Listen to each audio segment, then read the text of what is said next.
आज बातचीत के कुछ अंश हमारी संस्था युगांतर सामाजिक एवं सांस्कृतिक संस्था के संस्थापक अध्यक्ष के रूप में मेरे द्वारा दी जा रही सेवाओं में आज के मेहमान पत्रकार मुकेश सिन्हा जी का पत्रकारिता जगत में उनकी उपलब्धियों के बारे में जानेंगे। मुकेश सिन्हा जी, आपका हमारे युगांतर सामाजिक एवं सांस्कृतिक संस्था नई दिशा नई सोच में स्वागत है। धन्यवाद। मुकेश जी अनेक पत्रिकाओं और चैनलों में अपनी सेवाएं देकर आज भी पत्रकारिता की स्वतंत्र सेवाओं में समाज के प्रति अपने कर्तव्य को निभा रहे हैं। तो मैं इस विषय पर उनसे कुछ प्रश्न करूंगा और उम्मीद करूंगा कि वो सार्थक और अनुकूल आंसरों से समाज के प्रति अपने कर्तव्य को जैसे निभा रहे हैं आगे भी निभाते रहेंगे। और एक सुंदर जवाब के लिए मैं उनके सुंदर वचन सुनने के लिए उत्सुक हूँ। तो मुकेश जी, आपने पत्रकारिता में कब कदम रखा और कौन कौन सी संस्थाओं में आपने सेवाएं दी हैं? देखिए, मैं 78 में मैंने इंटरमीडिएट किया था और मैं इंटर का छात्र था। तो उस समय एक अमर उजाला एक पॉपुलर अखबार रहा है, आज भी है। सुबोध शर्मा जी अमर उजाला से जुड़े हुए थे, उनसे मेरा संपर्क हुआ और उन्होंने मुझे अमर उजाला का संवाददाता बनने का निमंत्रण दिया। जब तक तो मैं नहीं समझ पाया था कि पत्रकारिता क्या होती है, क्योंकि इंटर की क्लास एज कितनी होगी, लेकिन समाज के लिए कुछ करने की एक लगन थी और ग्रामीण क्षेत्र का विकास मेरी प्राथमिकताओं में शुरू से रहा है। तो मैं कक्षा 12 का स्टूडेंट था, तो मुझे पहले बार नजीबाबाद क्षेत्र के नांगल सोती में अमर उजाला का संवाददाता बनने का शुभ अवसर मिला और अपने दायित्व को पूरा करते हुए मैं 78 से लगातार अमर उजाला का रिपोर्टर रहा। और जब 12 दिसंबर सन 86 को अमर उजाला का मेरठ एडिशन शुरू हुआ, तो मुझे अमर उजाला के स्वामी अतुल माहेश्वरी जी का एक मैसेज मिला कि हमें नजीबाबाद शहर में एक अच्छे रिपोर्टर की तलाश है। और नजीबाबाद में उस समय कोई ऐसा सक्रिय रिपोर्टर नहीं था जो अमर उजाला जैसे प्रतिष्ठित अखबार का प्रतिनिधित्व कर सके।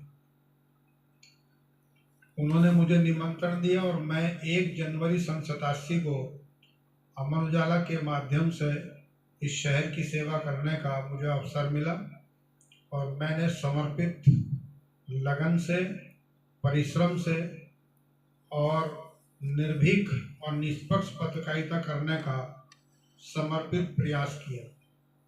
2009 तक मैं अमर उजाला का तहसील प्रभारी रहा और पूरी नजीबाबाद तहसील की रिपोर्टिंग करना, सामाजिक कार्यों में भागीदारी करना, सामाजिक, राजनीतिक, शैक्षिक संस्थाओं के जितने कार्यक्रम थे उन कार्यक्रमों को कवर किया और यहाँ तक कि नगर और क्षेत्र की जो प्रमुख समस्याएं थी उनको समाधान कराने के लिए अखबार का माध्यम चुना और काफ़ी हद तक उन समस्याओं का समाधान कराया। मुकेश जी, जब आपने प्रारंभिक रूप में अपनी सेवाएं दी थी, तब किन किन परेशानियों का सामना आपको करना पड़ा था? देखिए, सभी परेशानियां थी, क्योंकि 87 में जब नजीबाबाद आए थे तो संचार का कोई माध्यम नहीं था, वाहन नहीं था, आवास नहीं था और कोई टेलीफोनिक संपर्क नहीं था। उन परिस्थितियों में रहते हुए हमने नजीबाबाद में या क्षेत्र में पैदल जाकर उन समस्याओं को जाना, समझा और यकीन शायद लोग ना करें, हमने रात को अकेले थे, शादी जब नहीं हुई थी, अकेले रेलवे स्टेशन पर, चाय की दुकान पर और कहीं संपर्क वाले लोगों के बीच में बैठकर वहाँ खबरें लिखी और रात को 2 बजे, 3 बजे, 4 बजे, 5 बजे तक खबरें लिख के तब हम अपने संस्थान की जो गाड़ी आती थी पेपर लेकर उसको पैकेट पकड़ाते थे अपने कलम से समाचार लिख कर। तो उस समय तो ना तो सुविधाएं थी, लेकिन चुनौतियां ज़्यादा थी, लेकिन अपने दायित्व को निष्ठापूर्वक पूरा करने का प्रयास किया। जब आपके द्वारा भेजे गए समाचारों पर जनता में सकारात्मक या नकारात्मक भाव से देखा जाता था, तब कैसा लगता था? नहीं, हमारी शुरू से लेकर आज तक की पत्रकारिता रचनात्मक और सकारात्मक ही रही है।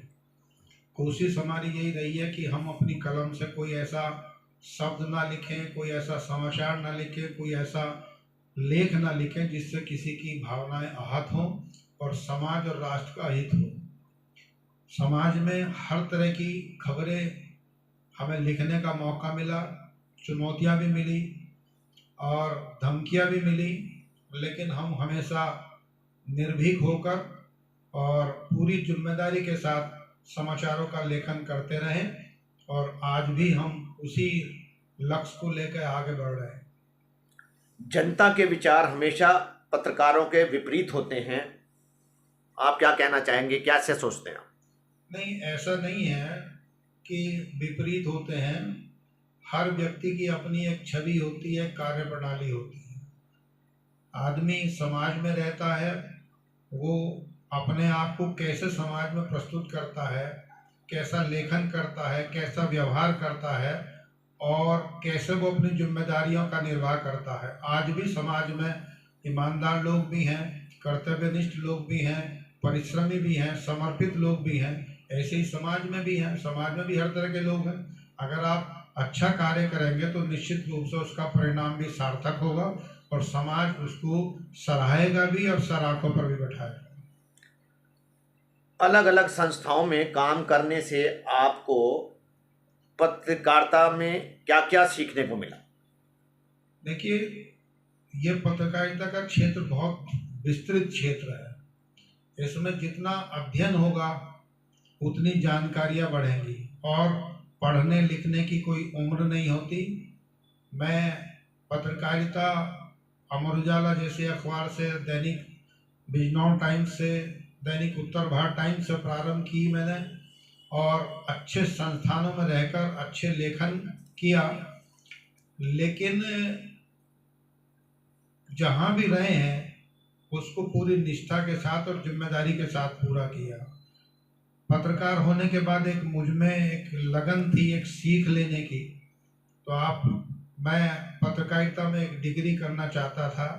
तो वर्ष 2000 में मैंने हेमवती नंदन बहुगुणा विश्वविद्यालय श्रीनगर गढ़वाल से बीजे बैचलर ऑफ जर्नलिज्म की डिग्री हासिल की और तब मुझे कुछ ये संतुष्टि हुई कि मैं एक प्रशिक्षित पत्रकार हूँ और मैंने ये संतोष की बात है कि मैं अपने सभी पत्रकारिता के सभी दायित्व का आज तक मैं अपने समर्पण, ईमानदारी और निष्ठा के साथ पूरा करता रहा हूँ।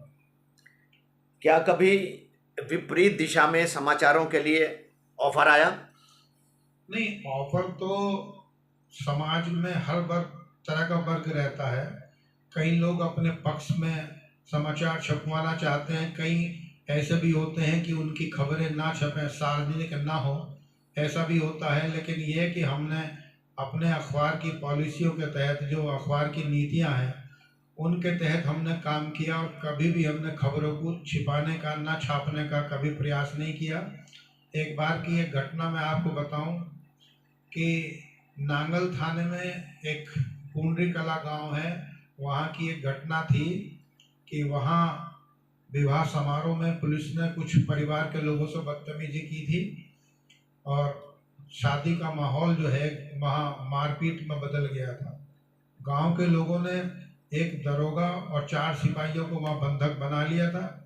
उस खबर को हमने प्रकाशित किया दैनिक बिजनौर टाइम्स में पुलिस अधीक्षक ने उस खबर को गंभीरता से लिया और उस दरोगा को लाइन हाजिर कर दिया। मैं घटना इसलिए बताऊं कि मैं अगले दिन नांगल थाने में थानाध्यक्ष के आवास पर बैठा हुआ था। इतने में वो दरोगा वहां आया और उसने मेरे साथ कुछ मिसबिहेव करना चाहा। यहाँ तक कि उसने अपना सर्विस रिवॉल्वर निकाल कर मेरे सर पर लगा दिया कि मैं तुम्हें अभी गोली मार दूंगा, तुम्हारी वजह से मेरा लाइन हाजिर मैं हुआ हूँ। आप उस स्थिति की आप कल्पना कर सकते हैं कि जब सरकारी रिवॉल्वर किसी के कान पर लगा हो, किसी के गर्दन पर लगा हो, तो कभी भी कुछ हो सकता है। उस परिस्थितियों में भी हम विचलित नहीं हुए। हालांकि थानाध्यक्ष ने हस्तक्षेप करने के बाद उस मामले को शांत कर दिया, लेकिन हमने अपना दायित्व पूरी निष्ठा के साथ, निर्भीकता के साथ निर्वाह किया। जब अब आप स्वतंत्र रूप से पत्रकारिता कर रहे हैं तो क्या अनुभव महसूस करते हैं कि संस्थान के साथ रहकर, या स्वतंत्र रूप से अधिक अच्छा महसूस करते हैं? नहीं, संस्थान के साथ रहकर थोड़ी सीमाएं हैं, उन सीमाओं में रह के काम किया जा सकता है। और स्वतंत्र लेखन में आदमी स्वतंत्र है, वो खुलकर और विस्तृत रूप से समाज के हर वर्ग को, हर क्षेत्र को वो कवर कर सकता है। और स्वतंत्र लेखन में ये कि अखबार में पर्याप्त जरूरत का समय स्थान भी मिल जाता है।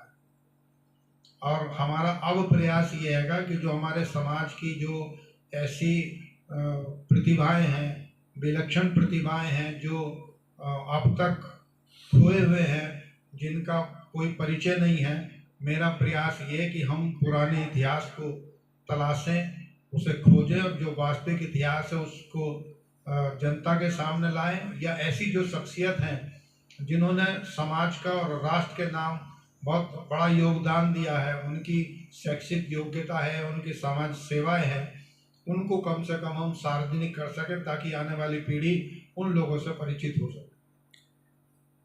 कारगिल दिवस पर वरिष्ठ नागरिक कल्याण समिति और फौजी भाइयों के बीच जो आपको सम्मान पत्रकार के रूप में दिया गया है, कैसा महसूस करते हैं और आगे आने वाले समय में क्या करने वाले हैं?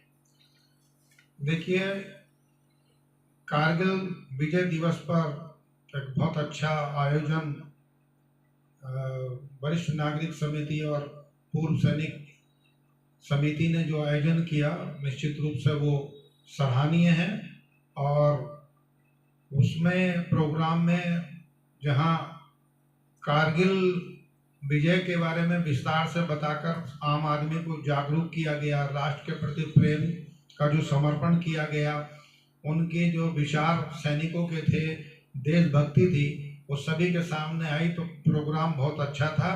और मैं समझता हूँ कि ऐसे प्रोग्राम में जब देश की सीमा की रक्षा करने वाले सैनिकों को जिस मंच से सम्मानित किया गया है, ऐसे में कलम के सिपाही को भी उनके साथ जब सम्मान दिया गया तो निश्चित रूप से हमारा भी सर जो है वो ऊंचा हुआ और सम्मान मिला।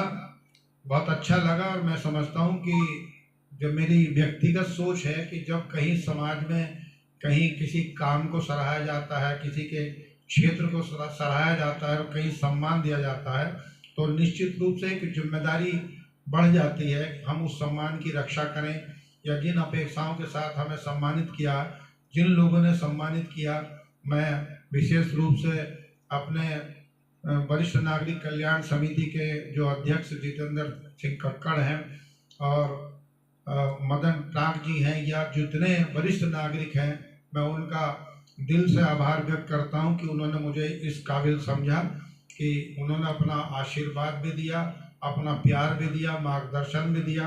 और निश्चित रूप से मैं ये कह सकता हूं कि उन्होंने जो अपेक्षाएं हमसे की हैं, या जो उन्हें हमसे अपेक्षाएं हैं, मैं ये विश्वास दिलाता हूं कि पत्रकारिता के क्षेत्र में मैं समाज और राष्ट्र के हित में जो भी योगदान दे सकता हूं, उस योगदान को देने का भरसक प्रयास करूंगा।